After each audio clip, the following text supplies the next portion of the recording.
It's Divas That Care Radio. Stories, strategies, and ideas to inspire positive change. Welcome to Divas That Care, a network of women committed to making our world a better place for everyone. This is a global movement for women, by women, engaged in a collaborative effort to create a better world for future generations. To find out more about the movement, visit divasthatcare.com after the show. Right now, though, stay tuned for another jolt of inspiration. One just has to pick up a magazine or turn on a television to see that as women, we are bombarded daily with media images of female physical perfection, setting up the most unrealistic of expectations as to how we should look. No wonder female body confidence is falling while incidents of eating disorders are on the rise. What's most alarming is the way this affects young girls. A reduced sense of self-worth can create anxiety, stress, even depression, causing relationship issues while potentially impairing academic and job performance.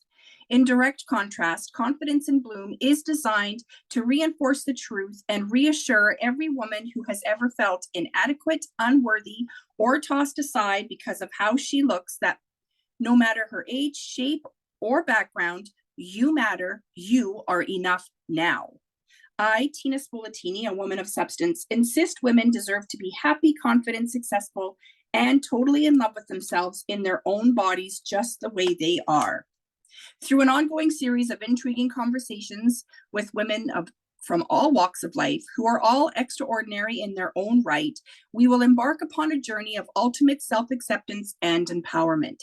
Together, we'll share stories, laugh, learn, maybe even shed a few tears when it becomes clear just how far many women have come to realize how wonderful life is when you stand in your own power, feeling fantastic in your own skin. Today, we're exploring divorce with Jody Graham, who, after her own experience, set out to redefine how it's done. Jody is a divorce coach, mediator, chartered professional accountant, university-trained coach, and registered collaborative professional. With nearly 25 years of financial expertise, she empowers individuals to navigate divorce with clarity, confidence, and dignity. Jody combines practical strategies, emotional support, and creative problem solving to help clients manage emotions, make smart financial choices, and create effective plans. Whether you're starting the process or seeking a better path forward, this episode is full of insights to change how you approach divorce.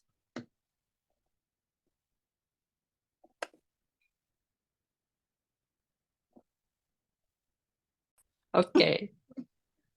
Welcome, Jody. How are you? I'm doing great. How are you? I'm great. So I want you to tell us a little bit more about the divorce coaching that you do, and mentoring, I guess is the word you use. Tell us a little bit more about what that means. Like, you're obviously not a lawyer, so what's the difference, I guess, between coaching and a lawyer? So coaching is really about helping people to navigate the process. So you have your lawyer that helps to help you with all of the legal aspects of going through a divorce. If you happen to be going through the litigation process, they're going to help you, take it through with the judge and all of that kind of stuff. What I do as a divorce coach, so I'm a certified divorce or certified university trained coach rather, a chartered professional accountant. So I have a lot of different disciplines. So what I do as a coach, and different coaches might have a different approach, but what I do as a coach is I help you to navigate the emotional, the financial, and in some cases, just what are your rights and what do you want to plan for? So like, to me, it's so important when you first start out in the divorce process that you actually do some goal setting. What's your goals coming out of this divorce? What's most important to you? What's your hills to die on? What are the things that you really want to fight for? And where do you maybe need to take a step back to make sure that you can really advocate for the things that you want? A lot of my clients come to me and they're struggling to understand their financial disclosure numbers. They don't know, what does this all mean when they see it put together? Does that mean I have to give up everything 50-50? And so I really help them to build some financial acumen, understand what they need to live going forward, because that's another big piece is coming post-divorce. You're coming from potentially 2-income household down to one. And so what does that look like? What do you need to make sure that you're going to be okay and supported? Spousal support is often a really big bone of contention going through a divorce, but they need to be able to speak for themselves because divorce is a business arrangement. And so I really help people to understand what is it within their best interest financially from a how are you going to survive moving forward perspective and not make emotional decisions. You shouldn't be making decisions in a divorce from your emotions. It should be based on fact and logic. I think this is where it's funny that you say it that way, because women are thinkers and feelers, right? And so we make many decisions based on what we're feeling, right? And so that's where the men, always have the upper hand in a situation like divorce, right? Because they're thinkers, they can put their feelings aside, to some degree, I'm sure. Whereas women are like, no, like there's more to it than just that, right? And so I'm sure you have to, that's a strong part of your navigation, right? Is let's put your feelings aside. Let's think logical, right? I'm sure that's difficult for you. Yeah, and it's tough to do it, and so men can get emotional with it and stuff too, but people get really hung up on, this is fair, and they start getting into story about everything that happened in their marriage that led them to here, and he did this or she did that, which means this is more fair in this situation, right? Like, and it just, you got to get out of the what's fair. And yes, you need some fairness in divorce, but you need to get out of that mindset of, well, that's not fair. Or that they cheated on me. They cheated on me. So I should have more because that's what's fair. It's like, well, that's not what's legal. That's what brought you here. But that's not what we're talking about. Yeah, that totally makes sense. And then, of course, when you throw kids in the mix, like, now you're not only splitting up like material properties, but you're also splitting the family. And I think today, and you would know this better than I would, but I feel like there's a lot better co-parenting today than there used to be. And so the divorce process, I guess, is sort of, is that kind of where it starts, or does the divorce have to be off the table, or not off the table, but I guess over and done with is better before the co-parenting really happens? No. Co-parenting should be starting basically the second you made the decision you're going to end your marriage. You should start talking about what co-parenting is going to look like. If one of the two parties leaves the matrimonial home right away, then what does shared parenting look like? Even if you're both still living in the same house, what does shared parenting look like? I went through my own divorce in 2013, and my ex at the time was not ready to talk co-parenting, and we still don't co-parent together well, honestly. But fortunately our kids are grown adults, so it's all good. But even just, we stayed in the same home for a number of months while we were trying to navigate it. So he was upstairs, I was downstairs, or we were always on different floors. Even in that situation, you need to co-parent because you don't want the kids to be in the middle and feel like they need to choose. So you need to let them know. Yeah, it's okay. You know what? If your dad's downstairs right now and he's having a really rough day, it's okay that you go downstairs. Like, I'm fine. Mom's okay up here by herself. Like, if you want to go downstairs and spend some time with dad because he's having a bit of a hard day today, by all means, go ahead. That's part of co-parenting, right? But not saying to your kids, I need you right now. You need to stay up here with me. You need to let them know that it's okay and they can be a choice. And if they need your support and they need your guidance, you're here to help them do that. Yeah. But you should start the co-parenting conversation all the way along. And I want to pick up on something you said about how you think it's better. I think we're more informed about the importance of co-parenting. I would say, based on some of my clients, I don't know if it's necessarily better because it depends on the parties involved, right? It's not. And I get that. And I know some people are just not capable of co-parenting. I mean, there are marriages where, parenting is one-sided, right? And then 100%. that other parent, just decides out of the blue that today I'm going to parent, and, everyone involved is like, where is this coming from? I don't know how to react to this. So I imagine divorce is I mean, I know a few couples that have been divorced or are divorced, but they co-parent well, right? Yeah. In fact, I have a friend of mine who she says her ex-husband is her best friend, and they're Awesome. both with other, in other relationships, but she has a better relationship with him now than she had when her kids were little and they were still married, which Mm-hmm. I mean, I love her story because I'm amazed. Like they go on holidays together Oh, wow. in order, like their kids now, I think all her kids are over 18. So probably, that will, come to an end to some degree. But can you imagine, like, I can't imagine, like I imagine if I divorce my husband, I'm going to hate him, right? Because otherwise I would still be married to him, right? Yeah. Now, I know that that's not necessarily this, everybody's situation, but that's how I think I would be. And so I can't imagine going on a vacation just to make my kids happy and be with this man, right? Like Yeah. I can't, but I mean, I'm not in that situation, Yeah. and I think that it's amazing that these, families can do that, because for the kids, right? Yeah. You have to keep the kids happy. And they have to know that they are loved no matter what is going on between the two adults, right? Absolutely. You need to keep the kids out of the middle and just let them know that they have a safe space at either place. Yeah. And often where I think parents really get hung up on and things can go south a little bit with the co-parenting is having this belief that you need to know what your kids are doing every minute of every day when they're over at the other parent's house. And you actually don't have a right to know. You don't need to know. You need to kind of park that, and unless there's what does Barbara Coloroso say? Unless it's immoral, illegal, or life-threatening, don't worry about it. Right. And I get that. And I totally agree with that. But as a mother who worried about my kids, I mean, I still worry about them, and they're all adults now. I worry about them, 24 hours a day. Mhm. I cannot imagine sending them to, someone's house that I now, despise to some degree, and not worrying about, their health and their safety. Like I can't, I can't.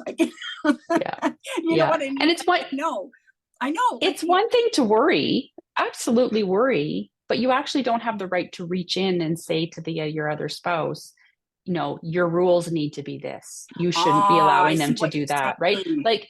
So let's use screen time as an example, right? Maybe at my house, their screen time is limited. They don't get to have iPads all the time. They don't get to be on the computer all the time. They have to go out and play outside. When they're at dad's house, maybe they get unlimited screen time. As a parent, you don't have the right to reach into the other person's house and say, you have to limit their screen time to an hour a day. That is not your decision to make. Right. And that's where co-parenting is so important. And I get that. Exactly. Yeah, I do get that. I can see it being like very difficult, and the kids will use that, right? The kids will be like, well, at dad's house, I get to do this, right? Yes. Or they'll go to dad and say, yeah, mom's house, we can't do that.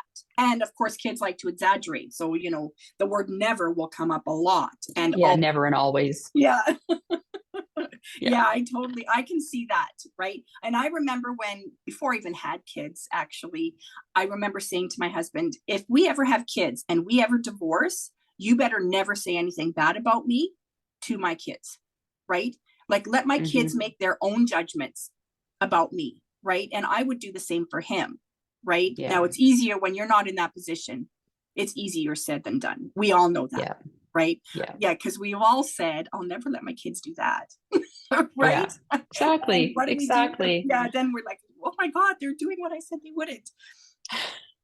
So so I'm noticing on Facebook, lots of women are reaching out for, they want contacts, they want information. I'm starting a divorce, right? Because apparently January is divorce month. Didn't know. I just learned this. And so lots of women are reaching out and saying, what do I do? Who do I call? Now I have been giving your name and other divorce coaches that I only know 2 other ones. So I try to equal it out. Is that what we should be doing? Like, yes. Yeah. Yes. Because I always feel like, I want to be helpful, right? I don't want to get in the middle, But if you need to know something, like if I know something, I'm going to tell you, right? And so I kind of don't like these women on Facebook saying, I need help with this, right? But I get it. It's like, I don't know where else to go. I don't know anybody in this, in this industry, or I don't know what to do. But Facebook seems to me like it's at the wrong place to reach for advice, right?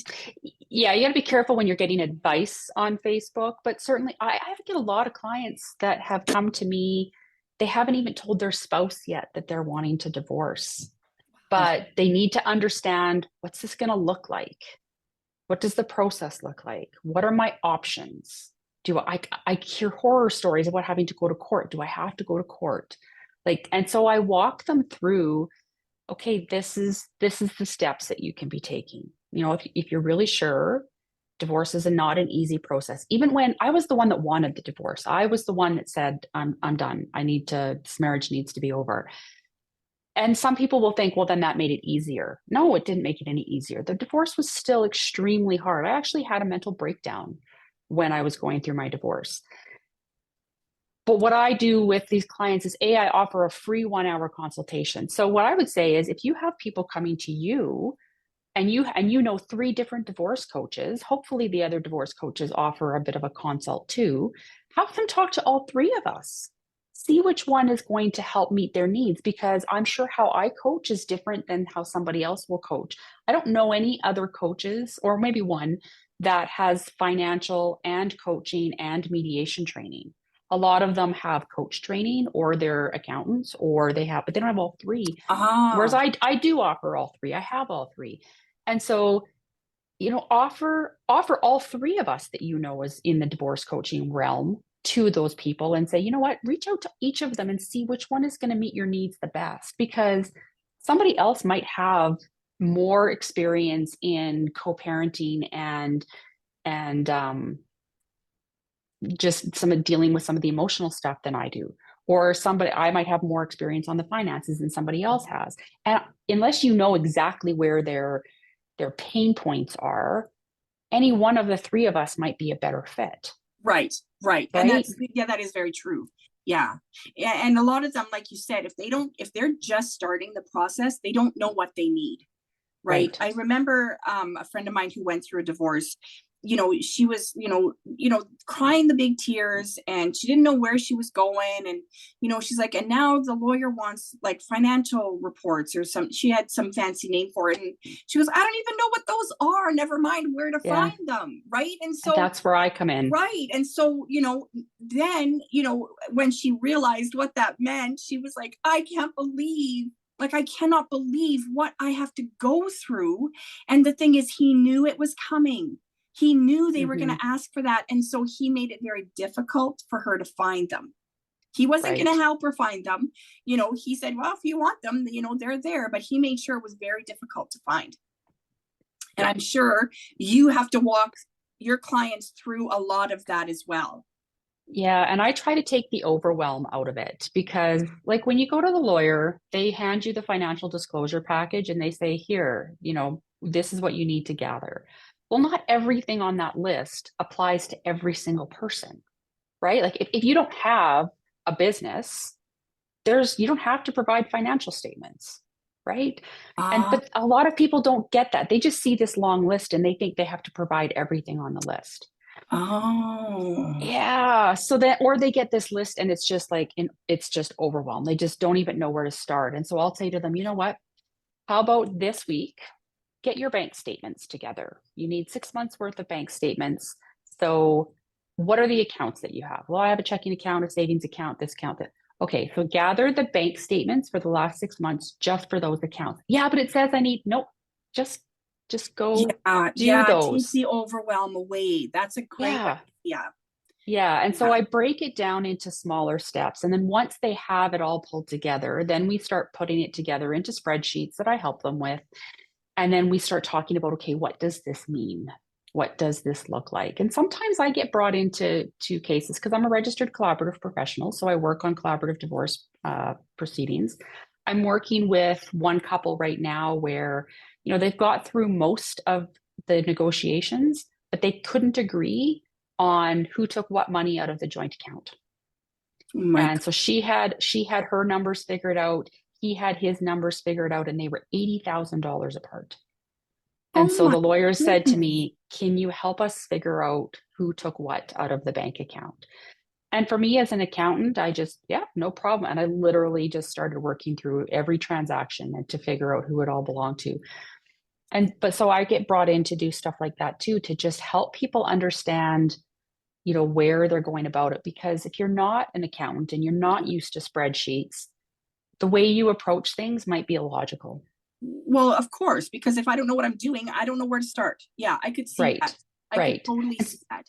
yeah. So when I started going through transaction by transaction, I had like a multitude of transactions that nobody had taken account for.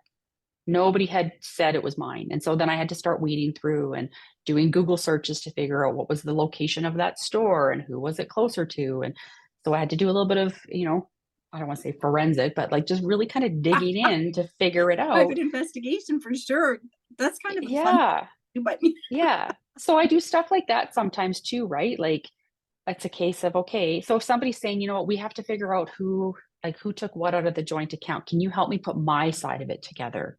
I can help you put it together in a way that's defendable with your lawyer so that people aren't having to kind of nitpick and figure out, because lots of times they'll bring a total and say, here's my total of what I took. Well, what's in that total? How can you yeah, defend that total?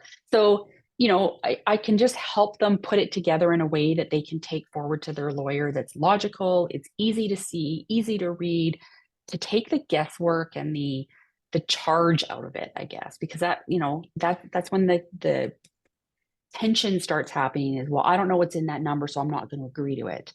But if it's all laid out in a nice, neat little package, it's hard to dispute.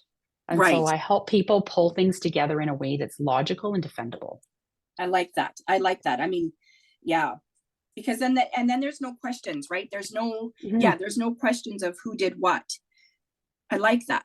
Now, you're also a mediator. Yep. I hear a lot about we had to go to mediation and he refused mediation or something like to that effect. What is mediation and how, like, does everyone need it or is it like a replacement for something? Explain that to me a little bit. So let me just take you through the three options that you have when you start entering into a divorce. So mediation is really where the two parties come together with me as their mediator. You still have to do all of the financial disclosure. And we basically sit down, the three of us, and start working through all of the different numbers, all of your assets, all of your liabilities, and start to figure out how you're going to divide up the assets and the liabilities. We get agreement, we talk co-parenting, I set goals with each of my parties when we start working through it. We figure out how everything's going to get divided, and I will draft up, because I am not a lawyer, I can't draft up a legal agreement. But what I will hand you at the end of it all is all of your financial disclosure package, as well as a letter of agreement of everything that you've agreed to throughout your mediation process. You can then take that document to a lawyer, because even in mediation, you each still need to have a lawyer, because in Alberta, you each have to have independent legal advice at the end of it. So you Oh, can take that agreement to the lawyer, and one of the two lawyers can draw it up into a legal document, and the lawyers will review it to make sure that there hasn't been, and the reason you have to get independent legal advice is to make sure there's no power dynamics at play, right? Like if you have one of the spouses is, say, more financially savvy and they convince the other one to go and do something, because as a mediator, I can't say anything. I have to stay neutral. So even if I oh, see that something is a little, oh, somebody's taking advantage, I really can't, I can try to call them on it and try to move it. But if I try to push too hard, they'll say, you know what, you're biased. And they can walk away. And so there's a fine line that you got to kind of walk. So anyway, mediation is me as the mediator, the two parties, we try to figure it all out, work through everything, co-parenting, spousal support, child support, all of that kind of stuff. I document everything. You can take it to your lawyers, have it drawn up. And as long as there's nothing that really stands out with the lawyers as far as being unfair, then you can just sign it off. They'll help you file it with the courts and you're done. Mediation is really good for people that they're amicable and they're, mhm. they really They're both in agreement that they want this marriage to end. They really just need some help navigating and working through the numbers to make sure that they're accounting for things properly. There's not real high tension. There's no domestic violence involved. Like, It's just an that, easy, it's usually just an easy, I want yeah, it over. Get me, yeah, like, let's get this through this. And okay, yeah. And I just really need help getting everything organized, pulled together, and documented. That's when mediation is actually a really good option. Right. Okay. Then you have collaborative law and collaborative divorce. And that is where each of the parties hires a specially trained lawyer, which is a collaborative lawyer. And so not every lawyer is a collaborative lawyer. There's actually websites that you can go to that tell you who all of the collaborative lawyers are, or collaborative professionals in general, inside your local area, wherever you're listening to this from. Most of them will have a registry. There's also the International Association of Collaborative Professionals for it's like all across the world. Oh, cool. So you can go on there and you can find collaboratively trained lawyers in your area. You each hire a collaborative lawyer and you have what they call four-way meetings. So the four of you come together. The lawyers help to navigate it. They do the majority of the talking, but they work to through what they call an interest-based negotiation. And so it's what's within the best interest of the wife, what's within the best interest of the husband, what's within the best interest of the kids, and what's within the best interest of the whole. And so interest-based negotiation, you can be a little bit more creative in the collaborative divorce process around what the solutions are for what's within the best interest of the group. That's the process that I went through. And I would say for me, it was actually a pretty good, because I actually felt like I had a little bit more say and control in what was happening. And, at the end of the day, I walked away with nothing more than a few household items at the end of a 21-year marriage. But why that worked for me, and we were able to do this from a collaborative perspective, is he was entitled to a certain amount of spousal support. I was already having to pay child support. And if I'd had to pay him the level of spousal support that he was looking for, I'm not sure how I would have paid rent for a place big enough for me and 3 kids. And so I was really stressing out about it. I have a question about that. Don't they decide what the spousal support is based on your income? They do. But sometimes when you really look at it and it all kind of plays out, it doesn't always work. It still puts an extra financial burden on, like I would have been paying, I have 3 kids. Only 2 of them were eligible for child support.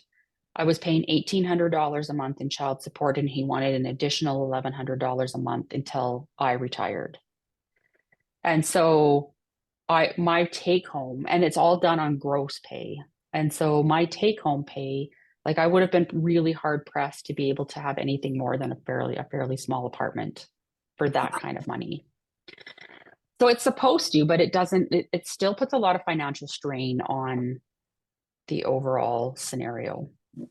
And so finally we were sitting in mediation one day and or not mediation, in the collaborative 4-way meeting that one day. And I finally said to him, I'm like, look, what do you want? Why are you looking for this kind of money from me? Like I'm not even gonna be able to pay rent at this level. And he kind of broke down a little bit and he said, because you're going to end up in a nice fancy house somewhere and I'm going to end up in some divey little shack and the kids aren't going to want to come and see me. I'm like, oh, okay, so this is about the house. Well, because I am an accountant and because I did understand my numbers and my financial situation, I knew that by walking away from my share of the equity in the house was going to be a way cheaper option for me than paying him the $1,100 a month until I retired, because I was only 40 at the time. Retirement is technically 65. So I thought, well, it's going to cost me probably $250,000. I can't remember the exact numbers now. If I paid that $1,100, I literally walked away from $70,000 or $80,000 in equity in my home. And I said, but if you get the house, you don't have to pay me anything else for it. You don't get any spousal support. That is your spousal support. And he said, okay. Because that's what he was looking for. Yeah. But he didn't articulate it that I want the house, because he couldn't afford to buy me out. of the house. And he didn't understand the numbers and how to break it down. And so as a collaborative lawyer or professional, whoever's like sort of handling, can they advise that this? Yeah. So they can make suggestions. His lawyer could have said to him, why don't you just ask for the house? Right? Yeah, he could have. Yeah, well, they could just say, because when you're in that collective, then you start bouncing ideas off of each other. And, my lawyer might have pulled me aside and said, one option you could do is maybe offer him this. That could be a potential, right? Because they got to make sure that they're not offering suggestions that I'm not prepared to follow through on, right? So, there's a little bit of negotiation. In one room, like it's all in one room. Yeah, it's all in one room. And so it allows you the ability. So if we had gone to court, so now let's go to the litigation one. When you go the litigation route, you can solve the lawyers or solve the divorce by just having the two lawyers. Here's what I've noticed as the coach and as the neutral on different files. When you are going through the collaborative process, the lawyers are generally working together to come up with an interest-based solution. And there's a lot more camaraderie in the room to help the couple get to a peaceful resolution. The parties or the files that I've worked on where they're not collaborative, I see a lot more adversarial comments being made by the legal counsel. Wow. The legal counsel is, well, your client is this, and well, your client is that. I see a lot more tension between the lawyers trying to get the win for their client. Right. But they're also probably getting paid more. Am I right? Yeah. Well, they get, not necessarily paid more, but if the longer that it drags on, the more payment they get. So if they keep the infighting going. Right. Right. So like even the one client that I was talking about where I'm helping them figure out what is happening with their joint account. Like I said to the one, because she said, well, there's things on here that I don't agree should be joint expenses. I think they should be his. She said, but I'm going to talk to my lawyer about that. And I said, okay, hang on a second. I said, I want you to really take a step back. Pretty much you had agreed with everything. There was only one or two that you were like, not sure of. Think your lawyer is $550 an hour. If you're going to talk to your lawyer about getting 3 joint expenses moved over to him, none of the expenses going through their account were huge.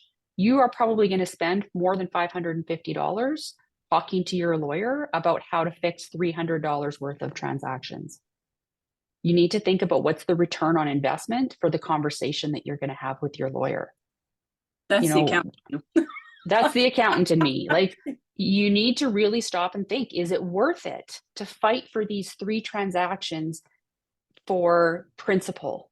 Right. Because if the total of what you're going to get out of those 3 transactions is less than the $550 you're going to have to pay her to talk for that hour to unravel all of that, and then probably another $550 or more for that to go back and forth between the 2 lawyers for $300 or $400 worth of transactions, it's not worth it. That's not your hill to die on in that regard. Take a step back and say, you know what? I don't agree with it, but it's not worth it at this point. Now, if you were talking a $40,000 or a $50,000 transaction, that might be worth having a conversation over. But what I think one of the most common mistakes that people make while they're going through this is they treat their lawyers like a therapist.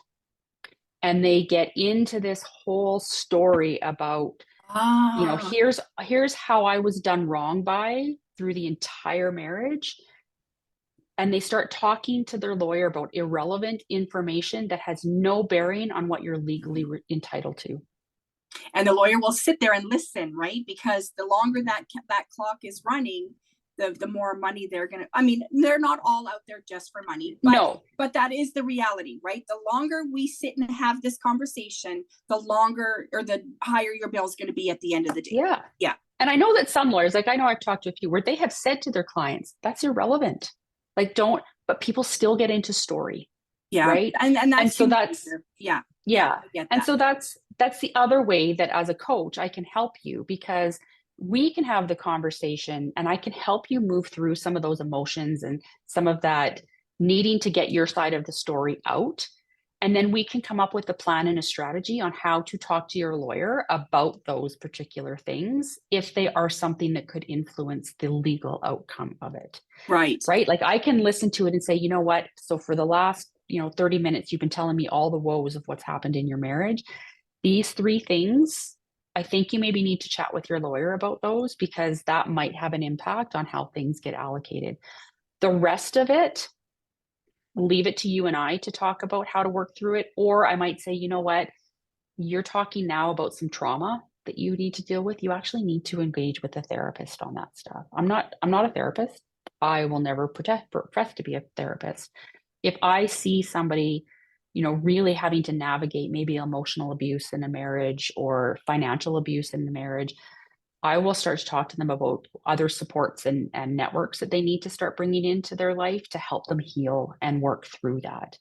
Because I can't be the be all end all, but I meet people where they are and I help them to navigate what they need for support going forward. And what steps. Okay, that's good. That is really good. Do you don't do like any like coaching, like you don't have coaching tools then that you use like to help them? Oh, you do. So you do help them with like, certain things. I mean, I know not all of us coaches can do everything, but there are certain tools that you have that can help them, deal and heal with all the stuff that's holding them back. Okay. Yeah, I do. Good. Where I refer them to the therapist is where there's really probably more trauma type of things involved, right? Like if there's been domestic violence involved, if there's been a lot of gaslighting that they just really need to unpack it from a mental health perspective, then I will say, you know what, you really should look at talking to somebody in the mental health profession. Yeah, I like but yes, that. As a coach where I do life coaching and stuff like that, I have tools around, goal setting, letting go of things, limiting beliefs, really kind of trying to stretch yourself into imagining what your life can be post-divorce. I tell every single one of my clients, there is life after divorce if you choose to live it. If you choose it. Yeah. And like we all know this because we've seen it, right? I mean, you've moved on. I know I have lots of friends that have, been divorced at some point and they've moved on and they have a new life. And some of them are even happier than they were before. Some of them not, but I mean, that's the road we take, right? Mm-hmm. You mentioned gaslighting. Now, this is a new word, right? I mean, we all know it. We all understand it. We've all experienced it to some degree. But maybe explain what that means when it comes to marriage. Like, how does your husband or your wife or your spouse gaslight you, right? Like, explain how that works. So that was my marriage. My whole marriage was that way. I didn't have the language. You're right. It's a fairly new term. And it's amazing to me actually how many people still don't know what it is. Which is why yeah. So gaslighting is something, and they actually call it crazy making. So when I went through my divorce, we went to a psychologist, and we went basically to help us figure out how to tell the kids that this was ending. Anyway, we went through 3 sessions together, and then we each went through a couple sessions alone. And during one of my alone sessions, the counselor handed me the name of a book that said The Verbally Abusive Relationship. And I looked at him kind of puzzled and said, like, why are you giving me this? And he says, you do know that you are being verbally abused, right? And I went, oh, I didn't see it. It had been so long. We were together for 21 years. I didn't realize that that's really what it was. So I got the book just more out of curiosity. And it was like the author had been in my house, listening to us, taking notes, like even the terms that were being used, the gaslighting. And they call in that book, she talks about gaslighting being crazy making, because it really is crazy making. They will say something to you. So I don't want to get too much into my own personal thing. So let's say they make a comment about how you're dumb. And that kind of takes you back and you feel bad about it. And then you talk to them about it later and say, that really hurt when you called me dumb. I never called you dumb. What are you talking about? I never called you that. Why would I ever say that to you? And then you're like, did they say it? Maybe I misheard it. Oh, shit. Okay. So right. Okay. I just swore, but I didn't mean, because I just thought of something. So is this like, how we say, you can tell a man, to do something 1,000,000 times and he won't hear you. right? And he'll keep saying, you never told me, you never told me, you never told me, right? Is that what that is? Well, there's a difference between not listening and saying you never told me when you did. It's gaslighting is more when you say something and then you deny saying it. Right. Oh, So, okay. right. So if the wife said to the husband, you know, you're useless because you never take the garbage out. Or maybe it's take the garbage out, take the garbage out, take the garbage out. And the husband's just not registering. He's like, oh, you never told me. And then you know, she finally says, you know what, or he says, you never told me. And she's like, I did tell you, you know, if you're too stupid to hear it. And he says, well, why? Like, don't call me stupid. Well, I didn't call you stupid. Now you're denying you're denying saying the hurtful thing. Okay. Right? You tell somebody that they're not good enough, and then you deny that you said that they weren't good enough. Right. Okay. So right? I can see that where that's the crazy. Yeah, that's the crazy. So it is because it makes you think like you're not, that you are mishearing things all of the time. And right? okay, so yeah, that's like where the narcissist, I know that I don't really want to talk about narcissists because the divorce and narcissist, they seem to go hand in hand, but I don't want to go well there. And I think it gets thrown around. Yeah, and that's what, like, a narcissist will do things and say things, and then when they're called out, they're like, I don't know what you're talking about, because I would never say that. Okay. Yeah. So the narcissists are masters at gaslighting. Absolute masters. But you don't have to be a narcissist to gaslight, right? Right. And you can be doing it out, like, innocently, right? Like, you could be doing it without even realizing it, right? Yeah. It's once you're called out doing it that, you know, once you have the awareness, there's no longer going back. You can't unknow what you know. And if you're dealing with somebody who has substance abuse issues, and this was the case in my marriage, is my ex would say things to me when he had been drinking, hurtful things. And then when I would call him on it when he was sober, he would be just indignant about, how could you ever think I would say something like that to you? But he's like, I absolutely not. But it would often happen more frequently when he was drinking, which was fairly often. And so it was that crazy making thing where you start to second guess, like, did I hear it right? Like, maybe I misunderstood what he was saying, or you start to make excuses because of the alcoholism or the drug use or whatever. It's like a case of, okay, well, he only said it because he was drinking. But hey, we've all heard that the truth comes out when their inhibitions are down with alcohol, right? And so, well, and their bodies are more relaxed, right? And so everything is going to flow a lot, you know, more natural, or whatever, however you want to say that. Yeah. That's interesting. Okay. So I'm glad you touched on we touched on that, because I'm not sure everybody understands what gaslighting is. I know like a term that's being thrown around a lot, right? And so we never called it that growing up. Right. No. But the crazy making, like, are you trying to make me go crazy or something? Like, I get that, right? Like, we heard that a lot. So to the listeners today, if you think that you are in a relationship where, you know, you are often second guessing yourself, like things that are happening, and you know, there's denial happening on the other side. If you often feel it coming out of a conversation that you're less than or not good enough, or, you know, you're really, pick up the book, The Verbally Abusive Relationship by Patricia Evans.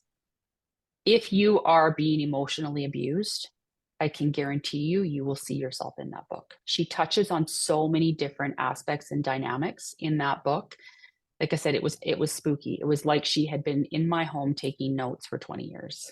There were so many instances in there. So to all of the listeners today, if you think that you might be in a relationship where you are being verbally or emotionally abused or financially abused, pick up the book and give it a read. Or if you don't want to be reading it in front of your spouse, I think there's an audio version of it so that you can just listen to it. Yeah.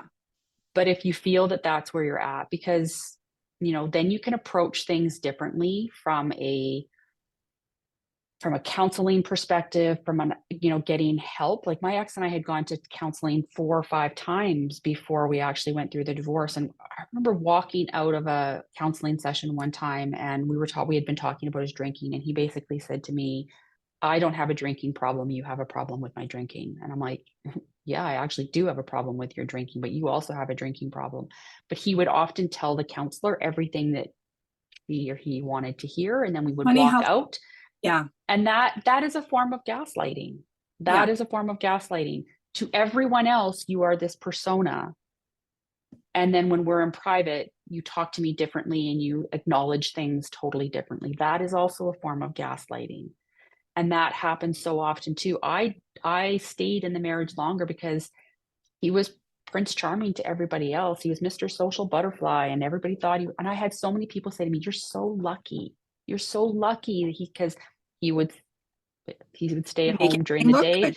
Yeah, I work days, he worked nights, so he'd be home during the day, and you'd get people saying, "Oh, you're so lucky because he goes and gets groceries," or "You're so lucky because he'll do a load of laundry." I'm like, yeah, but I pay the price for it in other ways.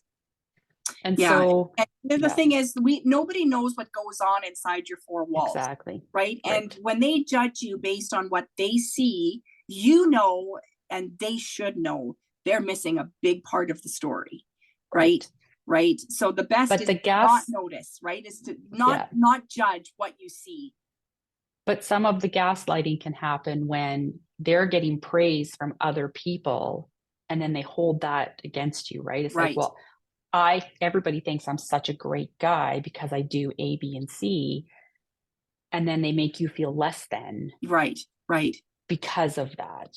And Yeah. so, yeah, it's a tough one. And you know, you do hear it a lot. And I've had a couple of folks say to me that are in the legal profession that, "Oh, everybody's being emotionally abused." I'm like, oh, and maybe that's a sore spot for me because I was that. I'm like, don't downplay, because there's a Yeah. reason people are getting divorced. If everybody was happy, you wouldn't be getting divorced. Right. So there's a Right. reason why divorce is happening. You know, whether it's an infidelity or whether it's emotional abuse or financial abuse or whatever, there's a reason why There's people have but even decided to separate. infidelity, I mean, as far as I see, if the cheating is happening, there's a reason for it. Something is missing, Yeah. right? And it's Yep. probably something like along what we're talking about right now with this Yep. gaslighting. Yep. Like something is missing, from one or the other. Like, and there's coaching out there for individuals and couples to get through that. Divorce Yep. doesn't have to be the answer. Well, No. I like that. I like how you explained it. I like that we had that little conversation inside our podcast here because, like some of us don't get it, right? We don't really know. We just think that that's just how we work, right? That's our situation, right? But knowing that other people are going through the same thing makes it a little bit easier for someone to reach out to a coach like you, right? And which would tell me that that's part of the difference between having a coach versus just a lawyer or just a litigation process, right? Is you can relate with them and you can explain your story to make them feel like they're not alone. Whereas a lawyer, I don't think legally they can say, well, I went through this and I went through that, right? And they can't talk about other clients, right? Whereas that would be a difference, I would think, right? Yeah, and I don't necessarily talk about other clients and stuff like that, but I can certainly relate. I can relate my own situation, and I can talk about generally how things go. But you don't want to take the time up with your lawyer because lawyers are expensive. Right. Like, so in the work that I do, so my billing model is I bill 50% of whatever your lawyer's rate is. So you get paid after the divorce is final? No, I get paid all the way through. Oh, okay. Right. Yeah. They pay me all the way through. I bill completely separate of what the lawyers do. I have a couple of clients where I bill the lawyers and then the lawyers pay me, but that's very, very seldom. They generally pay me separate, but I bill at 50% of whatever the lawyer's rate is. And the goal is that you should be spending more time with me, getting all of your financials together, understanding your financials, learning to understand what your budget and everything is, what's within your best interests, like really kind of helping you goal set so that you understand what your goals are coming out of it, starting to deal with the emotional side, spend more time with me up front. So let's say the lawyer's $400 an hour, you're going to pay me $200 an hour to help you navigate through all of that and get confident so that when you are spending time with your lawyer, hopefully you're spending an hour with your lawyer instead of 3 hours with your lawyer, because you don't have to unpack everything that you've unpacked Right, with because me. they should be doing that all with you. Okay, that I like that. Yeah. Because So that you would save save a lot of money. a lot of money in the front. And I've had people say to me, well, if I'm paying my lawyer, I can't afford to pay you too. But if you're working with me, you should be spending less time with your lawyer. So you shouldn't really be incurring any additional costs, because I can help you to get everything ready and deal with some of the emotional stuff, so that when you're talking with your lawyer, you are going in and dealing with brass tacks. Like, this is Right. what I need to, these are And my you're 5 logical points I only. need to deal Yeah. with. Yeah. Yeah. Yeah. And so I've also had where I help people plan their conversation with their lawyer. Okay, when you go talk to your lawyer, you need to talk to them about A, B, and C. And if they say A, if they answer this, then these might be some follow-up questions that you can ask. But I help them plan what their conversations are going to be with their lawyers to minimize the amount of time that they're Excellent. in with their And lawyer. can you That go with your client to the lawyer's office? I can, yeah. If that is something that they want and they want me to be in there, I can. I have been on standby for a couple of my clients when they're in their 4-way meeting with their doing the negotiation, where it's a case of they don't feel overly confident with their numbers, and sometimes they would get overwhelmed with the offers that were being put on the table. And so I would be on standby for them, so that if during the negotiation there was an offer put on the table that they didn't really understand, they could ask for a break, and they would come out and they would call me. And I do everything through Google Drive, so we can both jump onto the computer at the same time, and we can kind of play some stuff out, and then they go back in. Oh, that's cool. Okay, because yeah. I'm just thinking, like, if we're talking abuse, like someone is coming out of an abusive marriage, and they feel intimidated by their spouse, Mhm. And then if they get like a bully lawyer, because we all know they exist, right? Yeah. She, like, doesn't matter which spouse it is, but one of them has to go into this office and feeling like scared and intimidated, and Yeah. excuse my French, but shitting their pants, right? Mhm. They need someone like you that can sort of step in for them when they can't Yeah. sort of pull Yeah. up their pants. And there are times in the collaborative process where they will bring in neutrals. So I'm considered a neutral. And so, the 2 lawyers, they could bring in a mediator to help with the 4-way Tension. meeting Yeah. if there's a lot of tension. I also use personality science when I do mediation, so that I understand the personality dynamics at play.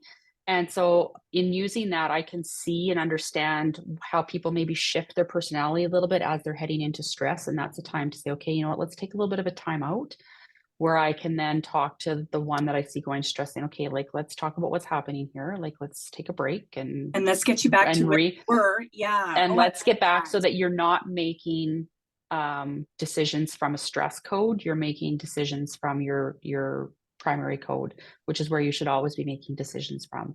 And so I use personality science to help me navigate and understand my clients and what's most important to them and what their values are. Because if I have somebody that is a very nurturing person as their primary, and they're negotiating against somebody who's very knowledge based, which is very analytical, the analytical person can get so bogged down in the details and in all of that the nurturing person can get frustrated and start to feel overwhelmed. So I can help to navigate that, because I understand and know, okay, well, this is what's happening over here. So I can try to move them along a little bit differently to help keep this person from going into their stress code. So I use that to help navigate all of that kind of stuff. But in the collaborative process, they can bring in neutrals. And sometimes the neutrals might be family therapists to help them figure out co-parenting strategies. They might bring in a financial neutral to help everybody understand their numbers better. And as a financial neutral, I might work with one or both parties. They can bring in, if there's a business involved, they might bring in a business valuator to do some of the work on that. If they have to sell a matrimonial property and they're not agreeing on who the real estate agent can be, they can bring in a professionally, collaboratively trained realtor to help them navigate and figure out how are they going to manage the sale of their home. If they need mortgage brokers, they can bring in a collaboratively trained mortgage neutral to help them figure out what their options are around mortgages. So there's so many different options out there. And it sounds like it doesn't have to be, I don't want to say stressful, because stressful, I think that's just comes with they just go divorce. together. But I think it sounds to me like, having a coach and having all these procedures sort of laid out in front of them so they understand it just makes it easier and a little bit more comfortable. It maybe is the word, because I don't think divorce can be stress-free, number one. Nor can it be, it's got to be uncomfortable. I can't talk now. Uncomfortable and awkward, right? But you can make it smoother, I guess is the better word. Yeah. Oh my gosh, this is great. Yeah. I'm sorry that divorce even exists, but I'm also glad that it exists because, it is beneficial to many, right? Nobody should have to live, in hell. That's what I feel. Is there anything that we didn't cover that you want listeners to know? Because we covered a lot.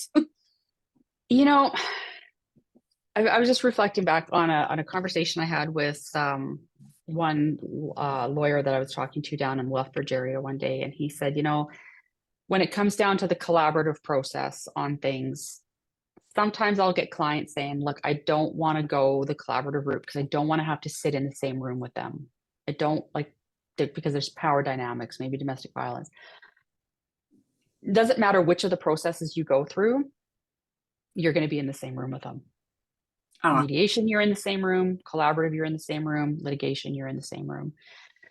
Because litigation, I think people assume that it's like what you see on TV and you're going to get your day in court. Often divorces don't see the inside of a courtroom. It's just the two lawyers, the litigation lawyers. The difference between litigation lawyers and the collaborative lawyers, as I've said before, is the relationship that the lawyers bring to the table.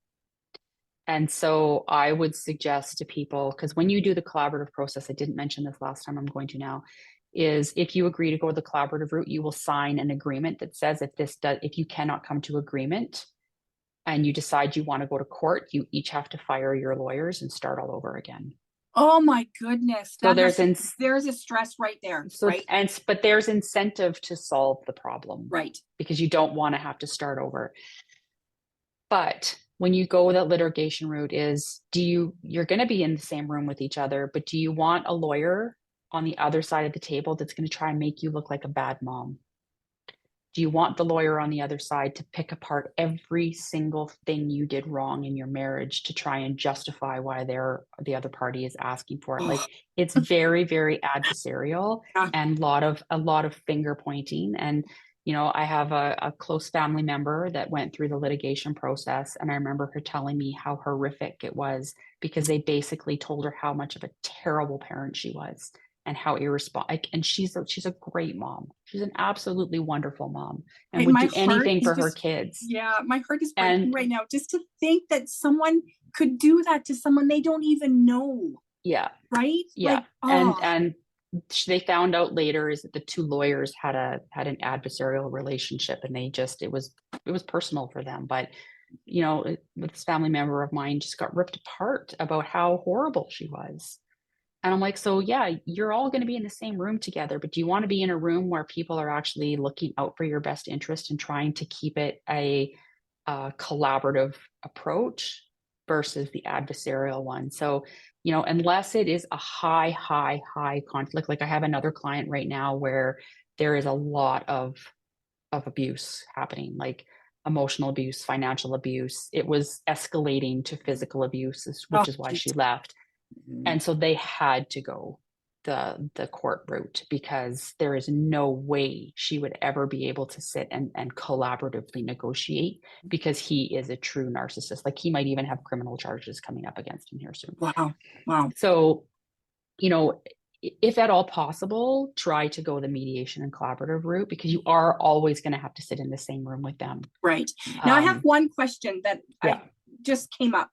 And I've often wondered this over the years that I've heard like people going through divorce. If you choose to separate, like you have like your separation, I know that there's like a legal separation compared to divorce. Is there a time limit on that legal separation? And is it better? Like, is it beneficial to both parties at any time for that to just stay at legal separation? So you have to be legally separated for 1 year before your divorce will be granted. But you do have some leeway a little bit in setting your official separation date. Like if you can demonstrate and both parties agree that you've been living basically separately under the same house, you do have some ability to set that legal separation date. And that legal separation date is important when you are negotiating things like splitting your pension, because you have to pay out your pension splitting, or if you are splitting your pension, it's as of the date of separation, the date you were married and the date of separation. The longer you stay in that relationship, the more it pushes out the calculation on that separation. So it can have a financial impact if you let that date of separation float for too long.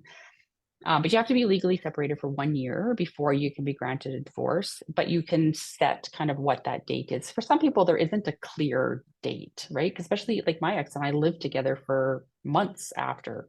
But our separation date, we decided, I told him at some point in March that I wanted a divorce. We set March 31st as our separation date.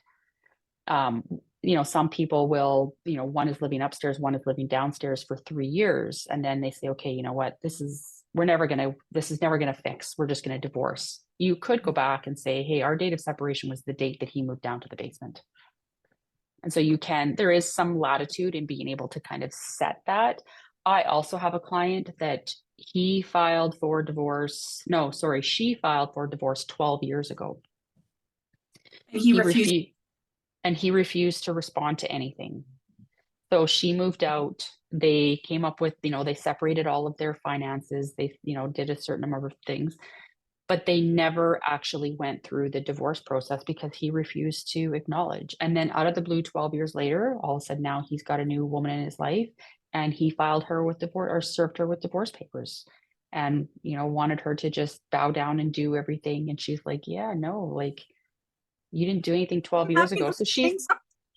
So she started going through the process and was quite bitter about the fact that she was now having to do all of this 12 years later. She's like, we're in our 70s now. Like, what the hell?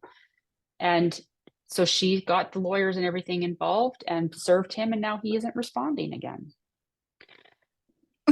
So for some people, and I know another instance where they legally separated. There was a very complicated illness involved, where her spouse basically needed to be able to be maintained on her benefits because of the medications and everything that he was going to need. So she agreed that they would legally separate, and she would never officially divorce him, just so that they could still manage the benefit section, because she didn't wish him any ill will. She just couldn't continue to live in the abusive situation. And he's now passed, and she's able to now move on. There's a lot more unpacking on that to do, but it worked for them, right? Yeah. And she found somebody new in her life, and she said, like, you just have to accept the fact that as long as he's alive, I'm never divorcing him. She still very much loved her husband, but it was just not a great situation that you can love someone continue to navigate. Yeah. Totally. I think there's a lot of situations like that we don't even know about, and I think mainly in the older generation, right? But I think it still happens for sure. Yeah. Well, you never know anybody's circumstance, so. Yeah, and that's the thing, and that's why I say it's easier for us to not judge than it is to judge, because we have no idea what's going on in the four walls, right?